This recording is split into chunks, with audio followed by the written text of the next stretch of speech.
Irmãos, numa reunião aqui, um exemplo interessante de um menino também. O irmão Elias estava na presidência dessa reunião, estávamos acompanhando ele, vários irmãos, e um menino de um outro país, encarregado de orquestra, solteiro, ele estava assistindo a reunião e ele nos contou depois. Ele voltou para a nação dele impactado por aquilo.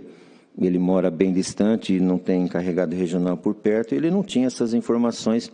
E quando ele voltou, ele disse, eu sempre fiz o contrário, o hino do silêncio, eu pedi assim, ó, alegria, alegria para a gente já começar bem esse culto, hein, para não começar amarrado. Então eu sempre pensei dessa forma, ele disse. Mas quando ele voltou e que viajou, de retorno à sua cidade, ele chegou num sábado, naquele sábado haveria a busca dos dons. Não deu tempo dele passar essa informação para ninguém. Ele foi para a busca dos dons e quando ele chegou, tinha vários irmãos e o ensinamento diz assim que tem uma ocasião especial, vai lá e reja os primeiros compassos, porque o hino do silêncio não pode comprometer. Então, ele passou de tuba até lá na frente, disse que tinha uns 40 músicos e avisou, gente, ó, é silêncio, viu? E os irmãos disseram, silêncio? É bem suave. Mas que novidade é essa? Ele pediu o contrário. Pedia para ser animado, para soltar o som, agora chega dizendo que é para silenciar. É, bastante comunhão. Aí foi na frente da orquestra, tirou uma batutinha, ele tinha uma batutinha, aquela que parece uma antena, né? Abre assim, bem caprichosinha, aí foi reger. Acontece que vizinho à congregação tinha uma senhora, que não é nossa irmã, é mãe de vários filhos, ela e o seu esposo, vive muito bem, a criançada amorosa, agarrada com os pais, ela passou no médico por um exame, por algum incômodo, foi detectado que estava com alguns tumores malignos e foi condenada à morte. Entrou em desespero.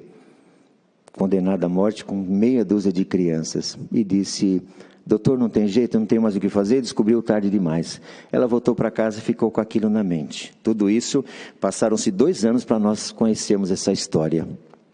Ela voltou para casa e disse, o que eu vou fazer da minha vida? As crianças, quando ela dormia, cada um no seu quarto, acordava de madrugada com todos eles na cama, agarrado com o pai e com a mãe, vivem em volta do pai e da mãe, o que vai ser de mim agora? Então ela traçou um plano diabólico. O inimigo na mente dela disse, o melhor é você se suicidar. Se você se suicidar, tuas crianças vão chorar ao lado do caixão, pouco tempo depois se esquecem. São crianças, teu marido casa de novo e eles têm uma nova mãe. Mas se for morrer como o médico disse, 1 ano para morrer, vai definhando, e eles chorando, 1 ano eles chorando, é muito sofrimento. Então ela tomou essa atitude.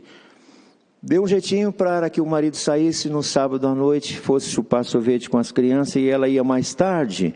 E ficou em casa. Quando eles saíram, ela correu com seu plano, com a corda que tinha adquirido, foi lá no fundo onde ela traçou o plano, amarrou a corda, fez um laço, subiu numa banqueta, colocou a corda no pescoço. Mas quando ela foi saltar para a morte, foi na hora que o encarregado estava lá dentro, iniciando o hino do silêncio. Quando ele começou a reger, o Senhor começou a visitar. Ela do lado de lá, ela disse, eu nunca ouvi esse som, que som diferente, é sempre mais barulhento.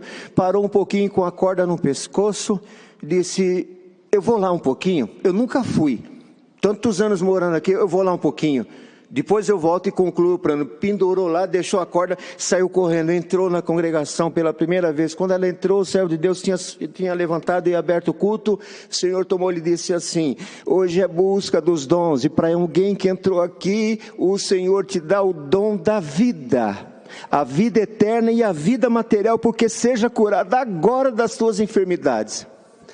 Resultado, o irmão Elias estava junto, perguntando para ele, e agora? O Senhor libertou, chamou na graça ela, chamou o esposo, e os meninos? Os meninos estão estudando com a gente, e nós estamos contando para eles o que é o hino do silêncio.